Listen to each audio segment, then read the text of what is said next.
오늘은 무슨 날이죠? 예, 성탄절. 예, 성탄절. 시연이 오늘 무슨 날이에요? 왜 아직도 기분이 안 좋아요? 성탄절이에요, 성탄절. 성탄절은 무슨 날이에요, 시연아?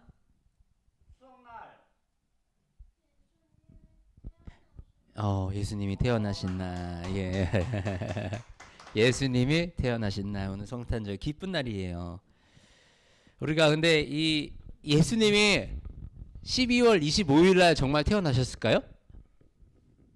12월 25일이 예수님의 태어나신 날이라 12월 25일 날 우리가 성탄절을 지키는 걸까요? 어, 그게 아니라고 합니다. 예, 학자들이 봤을 때 예수님이 태어나실 때가 12월 달은 아닌 것으로 유추가 된다. 양떼를 지금 밖에서 이렇게 기르고 있었다 그러는데 12월 달에는 밖에 양떼를 보낼 날씨가 아니래요. 그래가지고 12월 달에는 12월 달은 아니었을 거다. 그리고 우리가 이 기원 전과 기원 후가 예수님이 오시기 전과 예수님이 오신 후로 나뉘잖아요. 그러면 예수님은 2025년 전에 오셨을까요? 그것도 오류가 있다고 합니다. 예, 그래서 학자들은 대략적으로 한 4에서 한 6년 정도 더 먼저 예수님이 태어나셨을 거다라고 기록을 하고 있습니다. 왜냐하면 그 헤롯 대왕이 죽은 때가 기원전 3년인가 같은데요. 그러니까 예수님은 그 이전에 태어나셨어야지 이제 헤롯 대왕이 그 예수님을 죽이려고 했었으니까 그런 역사적인 날짜를 기록으로 맞는다.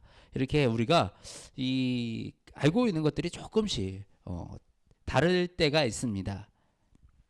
그런데 이 날짜가 12월 25일이 맞고 아니고가 우리들의 믿음에 어떤 큰 영향을 미칠까요?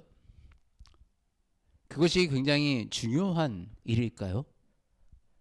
사실 우리가 관심을 가져야 될 거는 12월 25일이라는 그 날짜가 아니라 그 특별한 날짜가 아니라 그날에 이루어진 일, 그날에 이루어진 특별한 예수님이 우리에게 오신 그 사건을 기억하는 게 우리 성탄절의 가장 주요한 중점적인 일입니다.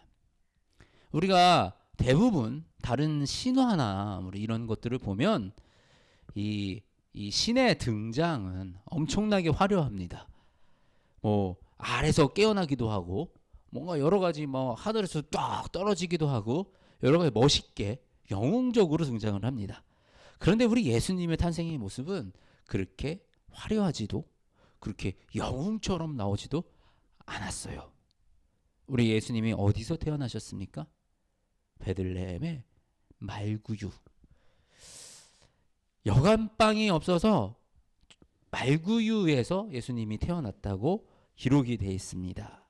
이 짐승을 두는 그런 공간에서 왕이 나셨어요. 그리고 이 메시아 예수님을 축하한 첫 번째 인물들이 누굽니까? 아이러니하게도 유대의 왕이 태어나시고 이 성경에 기록된 메시아가 이 땅에 오셨는데 유대인들이 가서 축하를 한 게 아니고 이방인들, 동방에서 온 이방 박사들이 가서 예수님을 축하했습니다.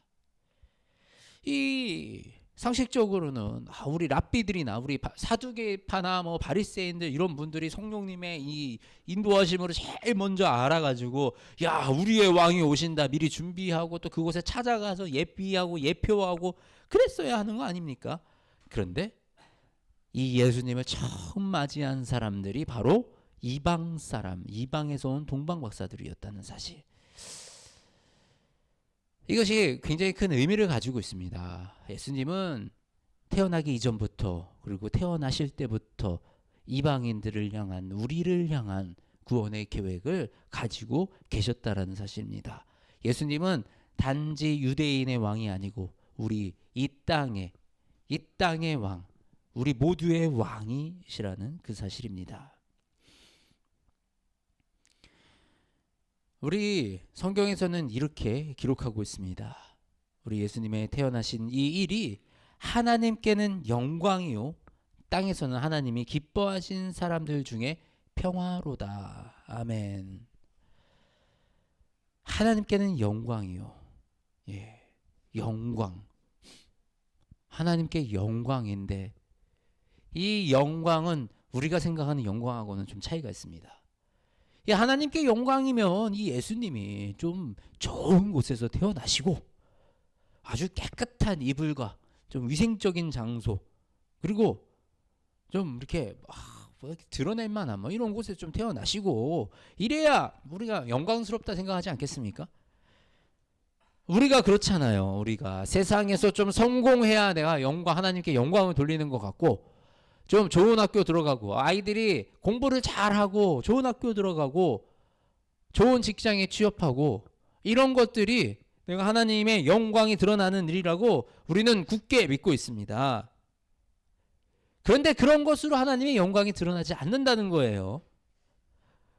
대부분의 그런 일들은 그렇게 잘 되면 하나님의 영광이 드러나는 게 아니고 내 영광을 드러내죠. 야, 내가 잘나서 그래. 아이고 우리 애가 아주 똑똑해서 그래. 내가 열심히 해서 그래. 라고 보통은 하나님이 아니고 우리의 영광을 드러내려고 합니다. 그런데 예수님이 이 말구유에서 태어나신 이 사건은 하나님의 영광입니다. 하나님의 영광의 사건이었습니다. 왜냐하면 이것은 예수님의 순종의 사건이기 때문입니다. 하나님의 계획에 하나님의 뜻에 순종하신 예수님, 바로 이 예수님의 이 순종이 하나님께 영광을 올려드리게 되고 그것이 하나님의 영광이 되시는 것입니다. 하늘의 아들이신 예수님, 신이신 예수님이 낮은 인간의 모습으로 인간의 몸으로 여인의 몸에서 태어나서 그렇게 순종하시고 또 하나님의 사랑을 완성하기까지 이 죽기까지 고난받으시고 모욕당하시고 그런 순종을 하셨던 분이 바로 예수님이십니다. 예수님의 태어나심은 하나님의 계획에 순종하심입니다. 하나님의 영광은 이 순종하는 자에게 순종하는 곳에서 일어납니다. 그리고 순종이 우리에게 참 평화를 이루어 줍니다. 이 땅의 평화는 우리가 만드는 것이 아니에요. 이 땅의 평화는 우리가 지켜내는 것이 아닙니다. 평화는 하늘에서부터 내려오는 것입니다. 우리가 하나님께 순종할 때, 우리가 하나님의 일에 순종할 때 참 평화와 평안이 우리에게 가득할 줄 믿습니다. 우리를 구원하기 위하여 이 땅에 오신 그 예수님으로 말미암아 우리가 기뻐하고 순종함으로 우리가 하나님의 이 축복을 누리는 저와 여러분들이 되시기를 주님의 이름으로 축복합니다. 기도하시겠습니다. 하나님, 예수 그리스도의 그 위대한 순종으로 말미암아 하나님의 영광이 드러나셨습니다. 예수님의 그 십자가 길로 말미암아 주의 영광이 이 땅에 드러나셨습니다. 하나님, 우리가 그 길을 따라가기 원합니다. 내가 생각하는 영광, 내가 생각하는 축복이 아니라 하나님의 영광을 우리가 따라가며 하나님의 그 영광 안에 우리가 거하기 원합니다. 주님, 우리가 주님의 말씀 앞에 순종하여 나아가기 원하며 우리가 주님을 우리의 삶에 우리의 인생의 왕으로 모시고 살기 원하오니 온전히 우리와 함께하여 주시어서 통치하고 다스려 주시옵소서. 그리하여 아버지, 우리가 하늘의 축복을 누리는, 하늘의 복을 누리는 하늘의 백성들로 이 땅에 살아가도록 주님 역사하여 주시옵소서. 사랑의 만신 우리 주 예수 그리스도의 이름으로 기도드립니다. 아멘.